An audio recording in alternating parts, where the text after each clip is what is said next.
understood. I say I want to become a male. This is me today. So I don't see people looking down on them to like seeing them as nobody. All they need is just for them to welcome them into the society as human. I did not wake up suddenly and just no. I want to be a lady. Nobody wakes up and says I want to be a man. You just find yourself. You can't remember the last time, or you can't remember the first day you wanted to be a woman. Neither can you remember the first day you wanted to be a man. So when people say, oh, it's a choice, it's wrong, it's not a choice.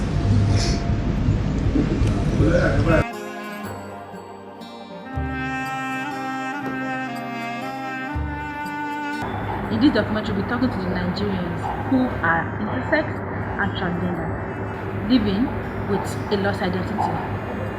They are going to speak with us about their lifestyle, frustration, the mystery, the discrimination they'll be facing on a daily basis. Many of them have been unable to get a good job. Some of them cannot even mingle. They cannot go to parties. They cannot go to public areas because of their way of life, because of their look, because of how they talk.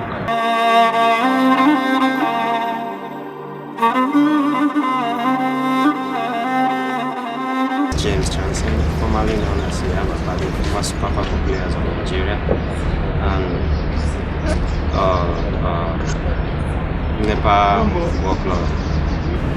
Then I think I have a gender issue called Aphrodite, intersex, so intersex, and I try to build my life to move on with whom God made me in the first place. So then it was so tough anyway. But thank God that I overcame everything today. So just trying to be who I am. Here I am today. At least I can call myself a complete male than before, where you have somehow trauma with the whole situation around them. Where you have female sex, you have male sex, and you can't identify who you really are then. But today, at least I can identify who I am.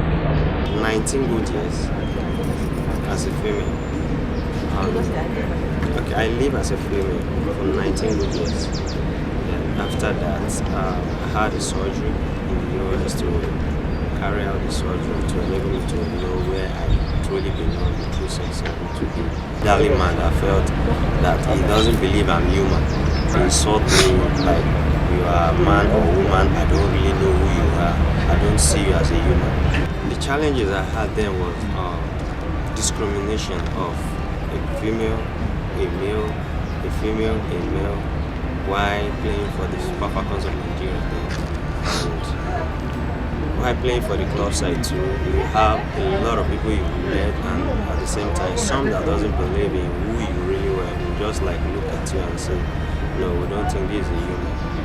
But the other way around, I have to like let them know that I'm not God.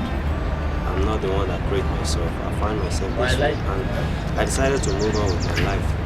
Whatever people say shouldn't be a burden to me anymore. I just let go of all those things, and I honestly want to believe that it's God that made me, and I decided to like, yes, I have to follow the voice of God and to enable myself to be who I want to be.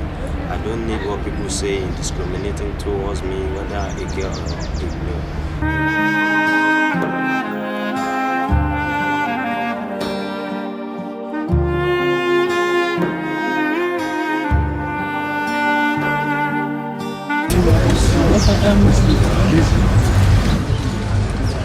I got to know about those right from a very young age.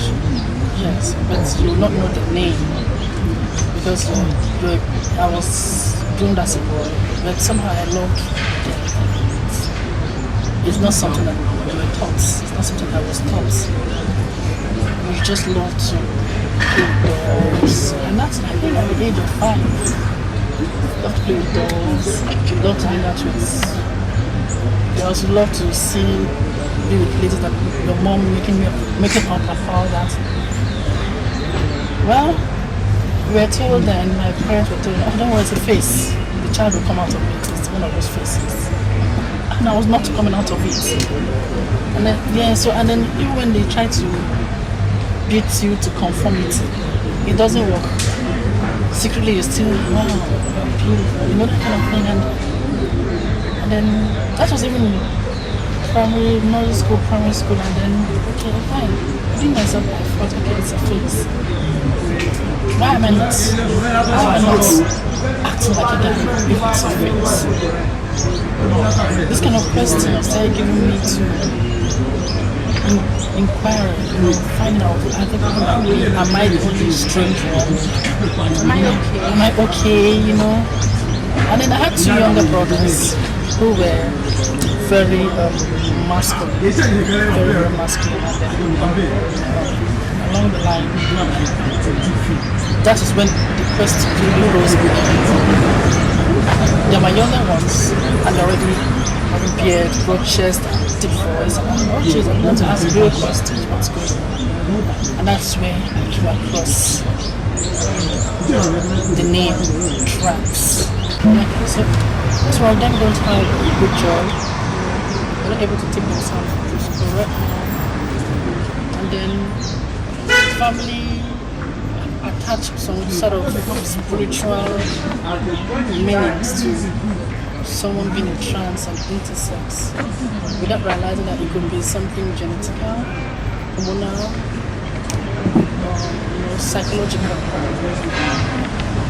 And then even the medical aspects. While I was growing up, most of the medical people, some of them were biased because of my religion. How can you want to be a girl? And all that thing, And so you come into a hospital and you're scared of even accessing health services because you don't know what you're going to get. You might live there even demoralized.